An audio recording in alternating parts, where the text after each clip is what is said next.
So, Gyasi, welcome again to Uniquely Human, the podcast. Great to have you on. Thanks for inviting me back. Absolutely. So, a little bit of background. Gyasi is on the faculty of LEND, Leadership Education in Neurodevelopmental and Related Disabilities, and that's a program at Boston Children's Hospital and UMass Boston's Institute for Community Inclusion. He serves on the boards, committees, and commissions of many autism and disability organizations, and he's written for several autism and disability-related publications. Gyasi graduated from Macalester College in St. Paul, Minnesota, and we were just talking about it's pretty cold up there, but it's cold in Boston as well, and has a BA in English and Psychology and an MS, Master's in Science in Library and Information Science from Simmons University in Boston. Gyasi tells the story of how he became an autism self-advocate in his autobiography and memoir titled My Mother's Apprentice and Autistic's Rites of Passage, and I would really encourage our listeners to read it. It's a wonderful book. So let's begin again. Maybe for our listeners who did not hear you on the last podcast that we had you on, share a little bit about your personal story and your journey.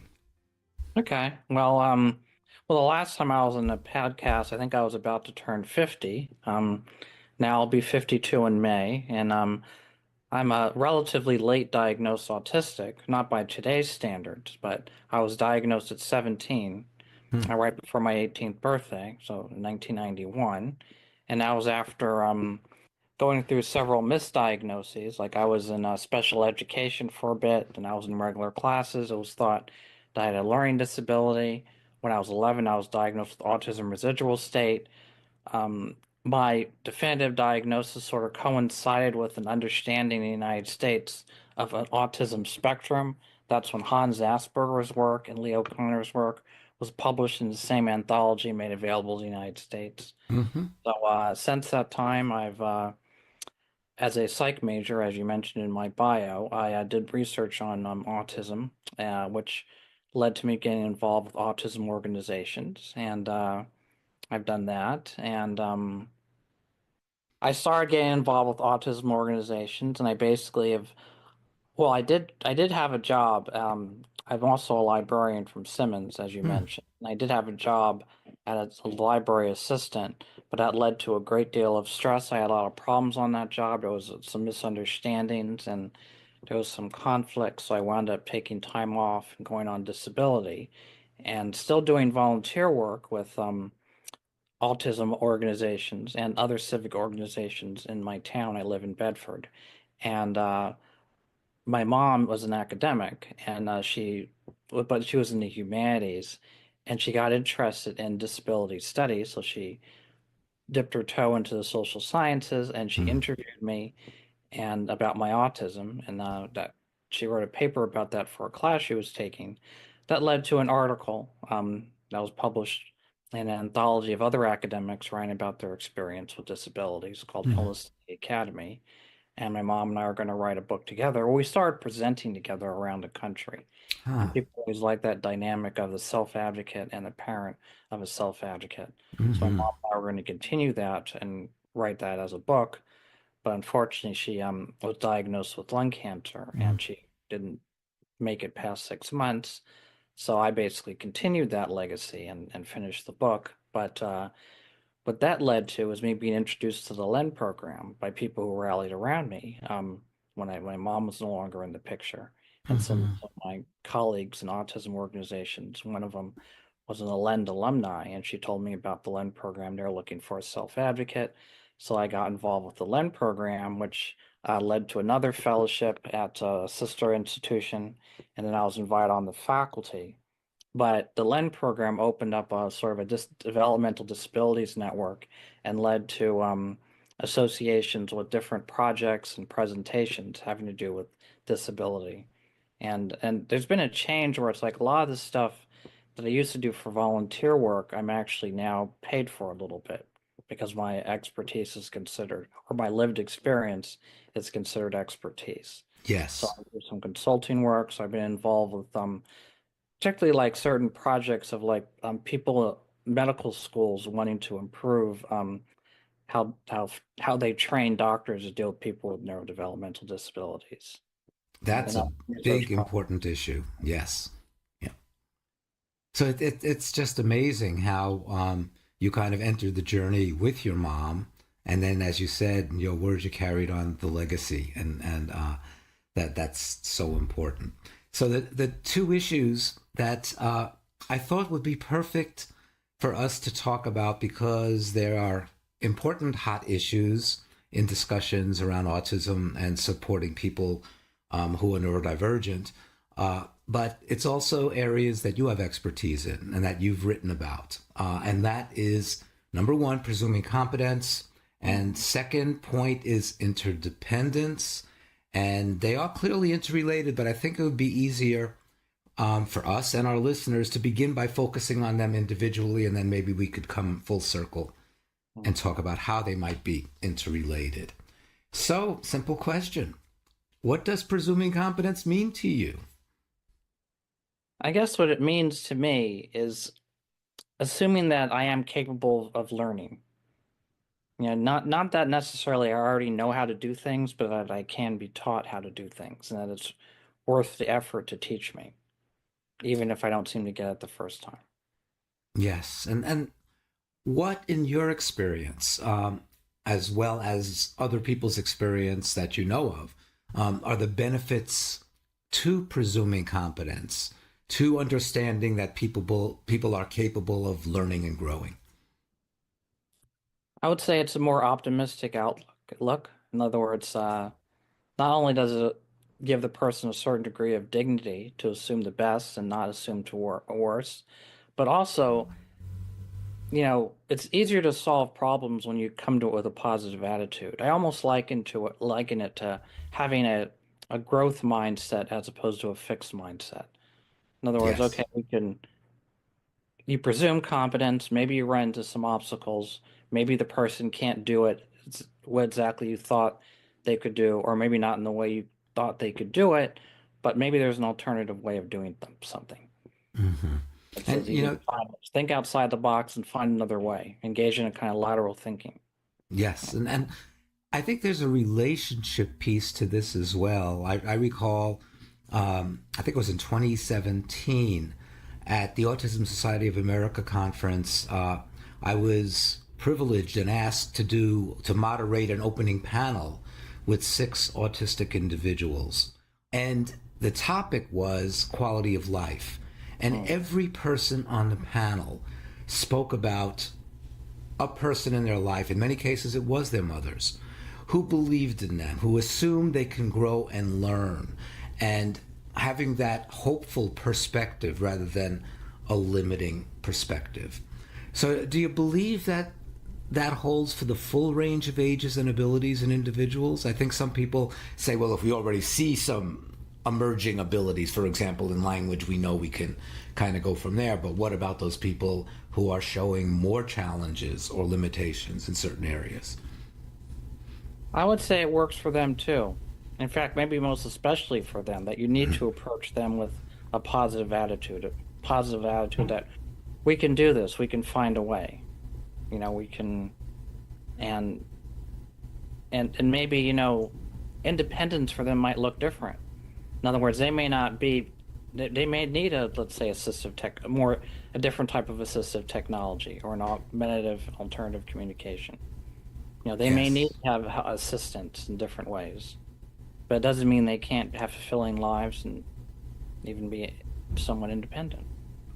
It's interesting because I think, I'm a speech language pathologist by training, Mm. and I think people make assumptions about a person's competence in our culture, especially about how well they speak, how much they speak.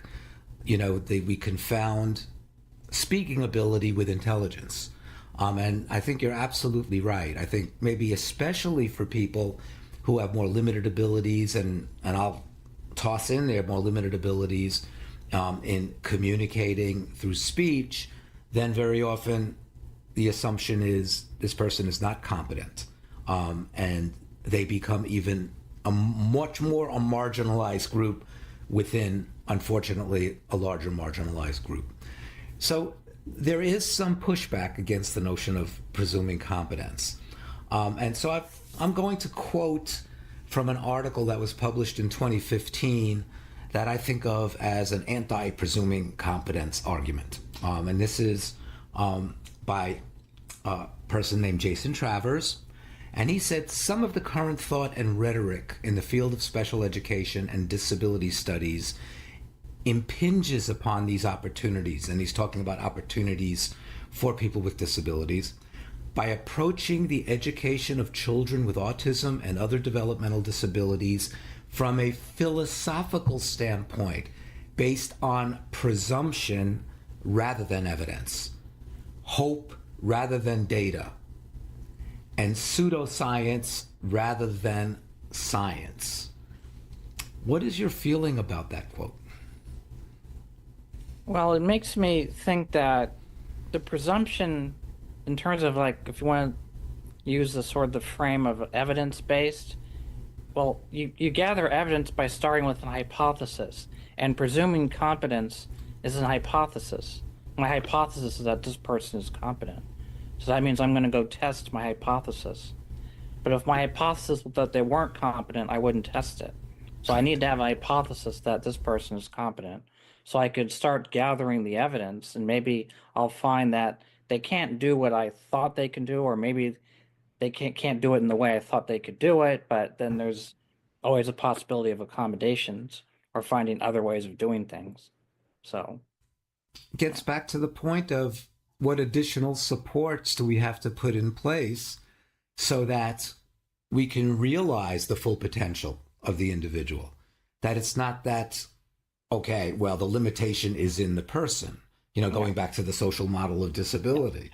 What supports can we put into place so that person can be realized and take full advantage of appropriate opportunities? I want to throw in one other point. This goes way, way back to my mentor in my master's program. He published an article years ago. His name was John Muma. And he published an article that data is not evidence. So I could go back and say, yeah, there's published peer-reviewed data that says you could stop stimming, okay, in people, or you could suppress echolalia in people, and that you can get people to be passive and compliant and jump when you say jump and touch nose when you say touch nose and so forth. But is that evidence of improving quality of life, improving self-determination? I think we have to understand that just arguing data stops at a certain point, and we have to say, well, what is that evidence of, even if you could demonstrate the data in your intervention has worked? yeah, I like that, because the data is not just going to sit by itself. It has to be interpreted, and it's all like, I like what you point out in Uniquely Human about delayed echolalia. It's about how, for instance, it's not meaningless utterances. The people you document actually have a particular meaning behind their phrases, and to me, it strikes me very much as idiomatic expressions, like hit the ball out of the park. We Yes. say that when someone does a great job, not because they're watching a baseball game. So, like when you give the example of the kid who said, no dogs, dogs bite, and that was his way of indicating it's safe. It's like, well, isn't that his own idiomatic expression? So it's a framing. So it's like, is the person really not competent, or are they just not competent in the way that you value? Like I always think in my own case of the friend I had when I was in college, who would be considered more impacted by autism than me. He Mhm. spoke with a monotone voice. He always, whenever he called me, he would give his full name, and he also was somewhat of a literal thinker. We were seeing a movie together, a very, very explicit movie. It was a Quentin Tarantino. It was just came out in theaters, and it's very explicit, very violent. Nothing left to the imagination. Mhm. Except there was a scene that I had to explain to my friend. But, before I could say that I was the high functioning one, bringing the light to my lower functioning brethren, I had to remember that I wouldn't have been at that theater if he hadn't driven me. And he had been driving since he was 16. Still don't know how to drive. Ah, And so it's like, who's competent in that situation? Me explaining to him what what the scene means, or him the fact that he was able to drive me there? I mean, That's Is he still driving you around? I hope so. no, no, no. I haven't seen him in 30 years. So. Okay. Yeah. Well, I mean, it's interesting when we talk about abilities, because another argument against presuming competence is that, well, if we overestimate abilities, we're not approaching a person at the level that they're capable of learning. What do you think about that? Well, that's interesting because the way you usually learn is to be taken out of your comfort zone. Yes. I mean, to have someone present something to you that's just above what you're able to do at this moment, but you're supposed to reach for it. I mean, it shouldn't be too much, it shouldn't be overwhelming, but in essence, to expose someone to something that they may not be ready for, they could become ready for it. I mean, I could think of many things that I was exposed to that really didn't click, maybe for a few years. Yes. Like it's because it's just the time wasn't right. I mean, I find out especially with all the policy I'm studying. I mean, some of the policy I'm studying, I'm looking at systems that basically have been a part of my life from the beginning, but I'm only in a way just beginning to really understand how they work and their dynamics. But Yes. I've been exposed to them, of course. Sometimes things need to sit with us for a while. And, I know I hold on to concepts that I say, I don't quite get it yet. But in experience, as you just said, then it comes and almost you grow into that understanding. And that's, again, something that I've heard so much, even from non speaking people on the spectrum who I know, talking about being able to be immersed in learning environments and taking in the information, rather than that being restricted because people believe, oh, well, she's not able to understand that. So why do we even talk about that with her? Or should we talk to this non-speaking person as if they are a preschooler, even though they might be a older child or teenager and an adult? So I think that's a very, very important argument. We grow into learning, and as long as we're not seeing, at least my opinion, that we're causing a great deal of dysregulation or the person is getting very, very upset, those should be signals that, okay, maybe it's too much too quickly. But other than that, you talk about opportunities to learn. How can a person have an opportunity to learn unless they're immersed in whatever it might be, activities, information that helps them grow into that? So important. And I guess it has to be done in a positive way so that they don't feel bad about the fact that maybe they're not quite getting it immediately. Yes, absolutely.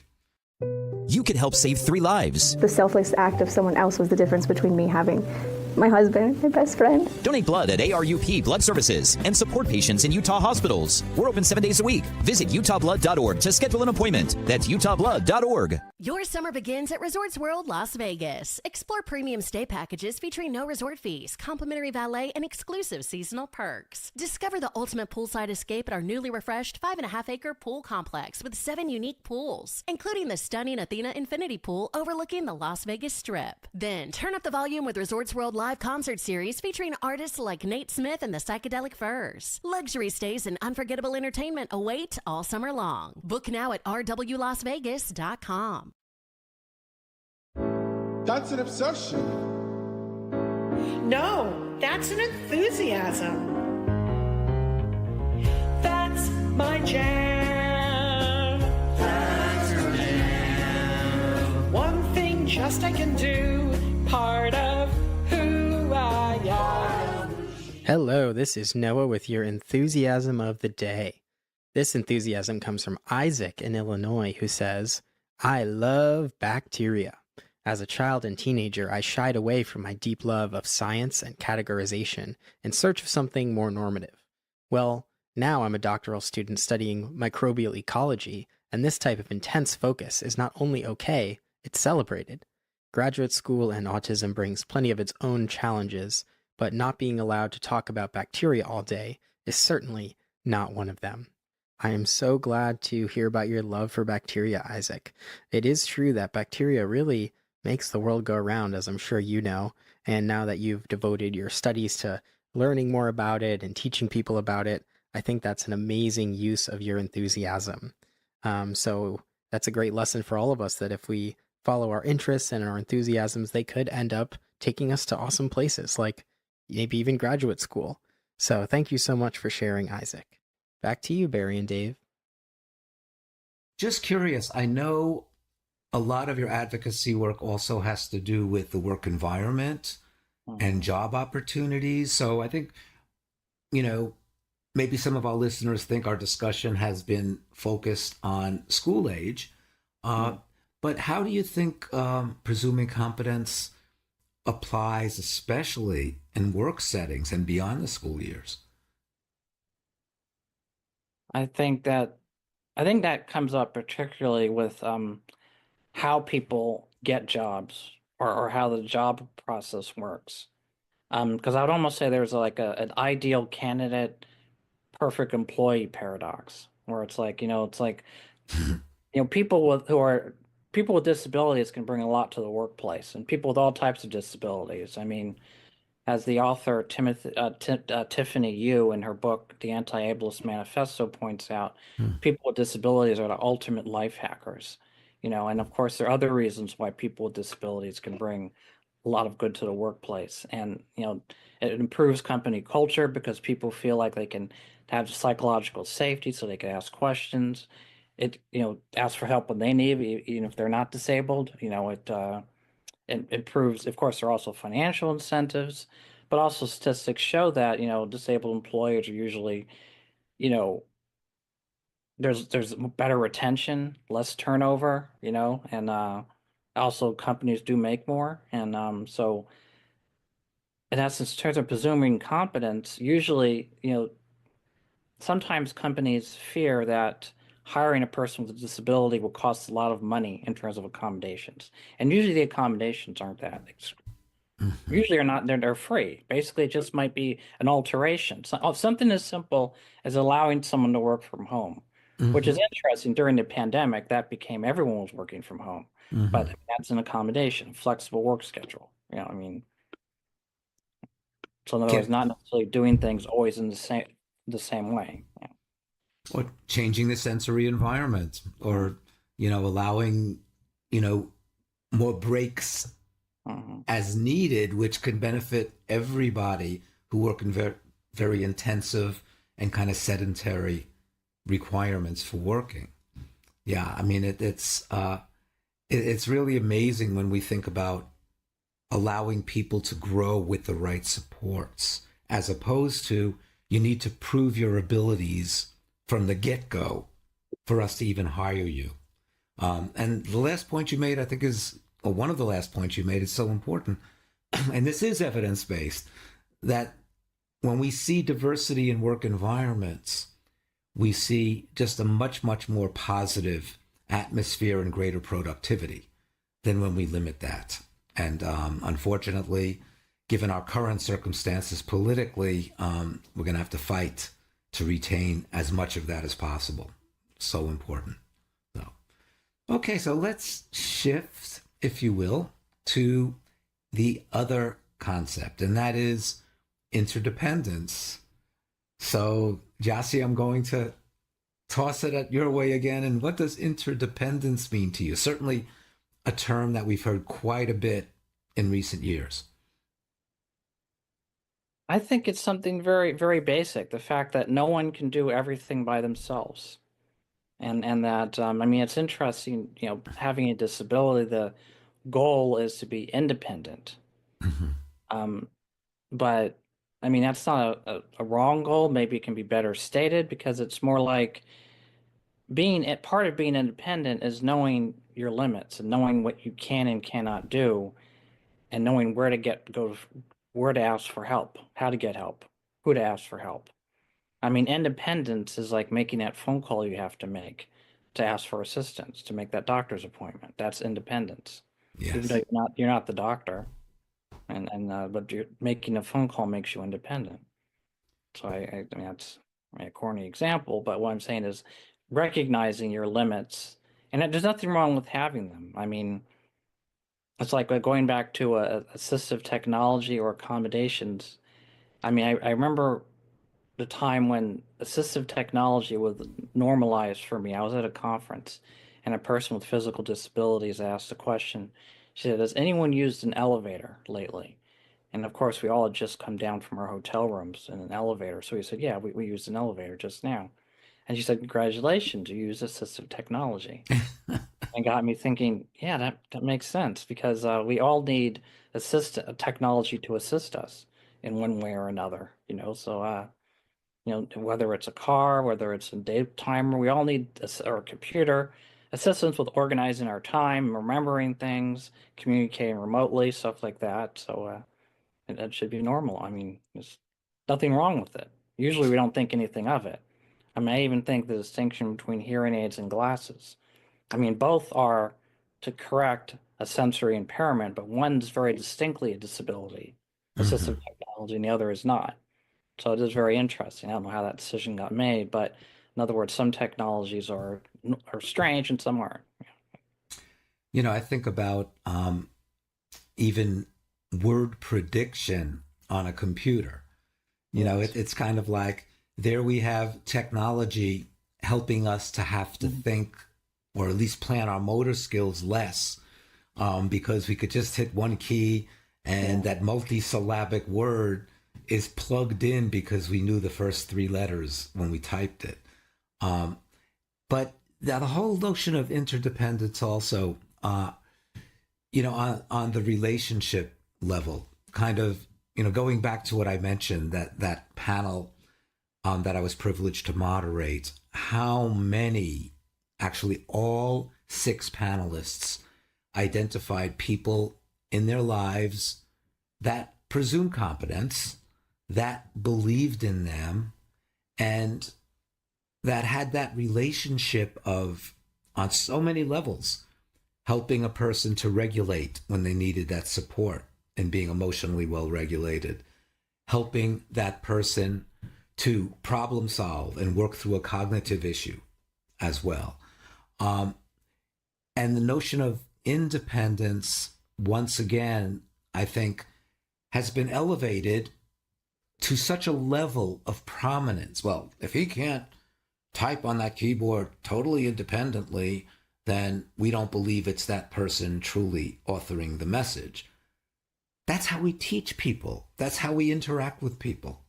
You know, as I'm asking you a question now, thinking about your background, I'm not going to ask you a question about experience in race car driving. I'm going to ask you about your experience and your expertise in advocacy. So this interdependence piece always has to do with the relationship. So I'm just curious, are you familiar with work situations, or maybe your work situation, where interdependence is supported well and even celebrated? In other words, people working closely together to achieve desired outcomes. I would say definitely because, well, I mean, part of the LEND program is that it's interdisciplinary.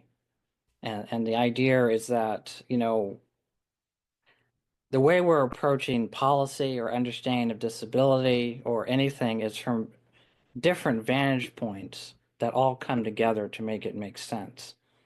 Or even like when we, in some of the other, let's say, committees I sit on, for instance, like if we go to the State House to, for instance, hand out flyers for an upcoming event to our legislators, you know, we go in a group and we have to sort of split up and take different, you know, you take this side of the building, I'll take this side of the building. And basically we're sort of always doing things. I mean, we work independently. A lot of us work from home. Some of us work in the office, but we also are interdependent. We have to do things together. We can't, we rely on each other. And, you know.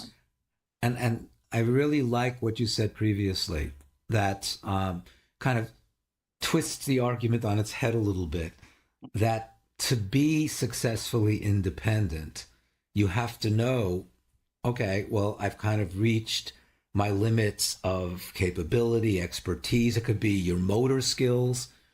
And okay, I know where that boundary is, but now it's time to get that support. And I know, well, from many interviews on this podcast, many neurodivergent guests have said that they learned much later than they wish they had learned that they can ask for help, that they can reach out to others. Even the concept that another person can be helpful to me in this problem-solving activity, whatever it might be, and helping to cook eggs in the morning.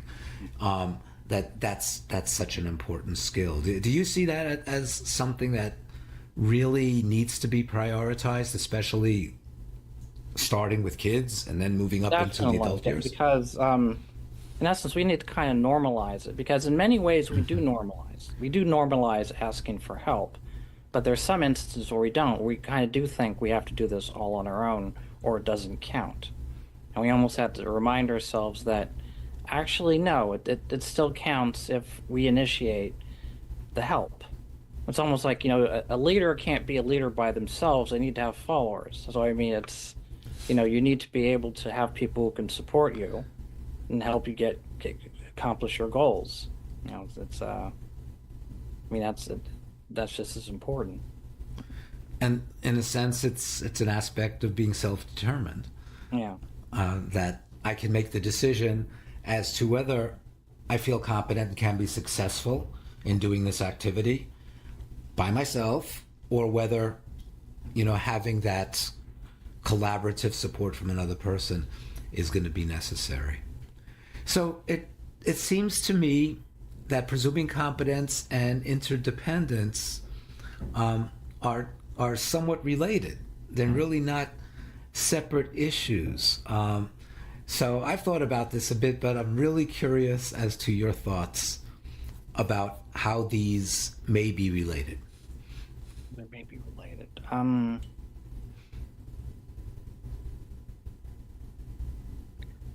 Well, I guess presuming competence and interdependence could also be kind of internal, where it's like if you presume competence in yourself, you won't have a problem with asking other people for help. You might recognize that as a form of competence.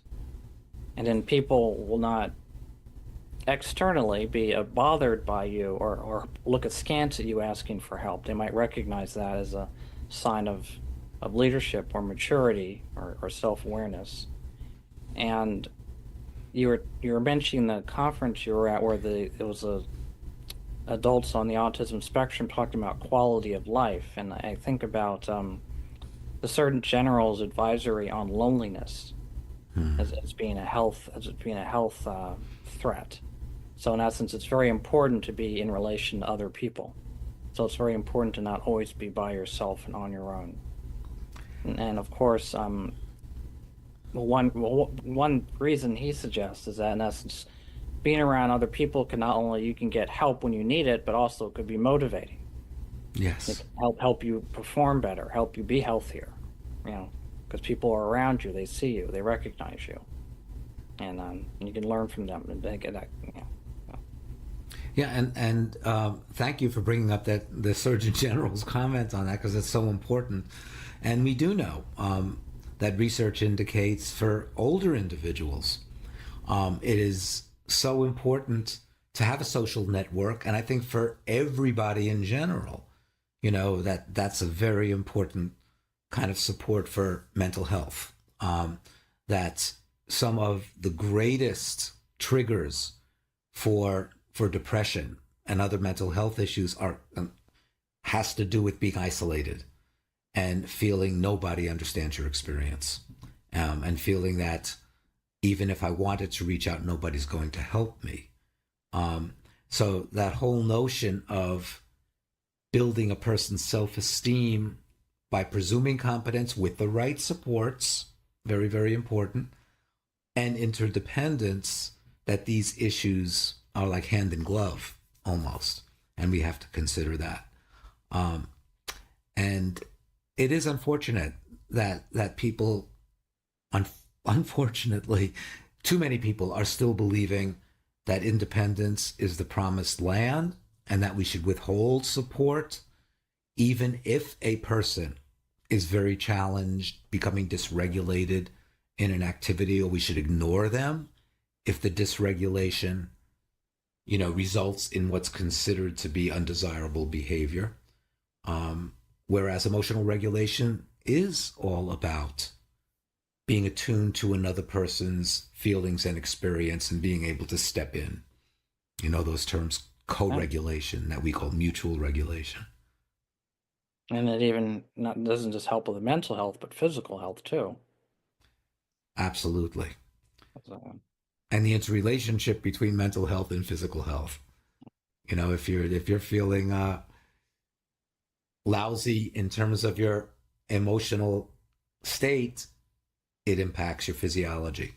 And we know that. Cortisol goes up, your blood pressure goes up, and that leads to a whole bunch of problems, inflammation, stuff like, especially as you get older. I can attest to that as you get older. Yeah. That's for sure. So, and very important points that you've made. Any other thoughts on these issues? I'm sure they are going to continue to be discussed and even debated in how best to support people, how best to engage in trusting relationships with others. Any other thoughts before we depart? I guess the only thing goes back to maybe an earlier question you had for me regarding people of all ages and all abilities. And I guess I just would like to stress that, this doesn't only apply to people who, for instance, might be considered higher functioning. This would be apply to anyone, even with people with the most severe disabilities, because they can improve. They could benefit from a positive outlook and a positive attitude, and they can accomplish more than you might think they can accomplish with certain accommodations. I mean, what they accomplish might be different than what someone else accomplishes, but that's fine. I mean, it doesn't mean they can't have a great quality of life and even be successful. Yeah.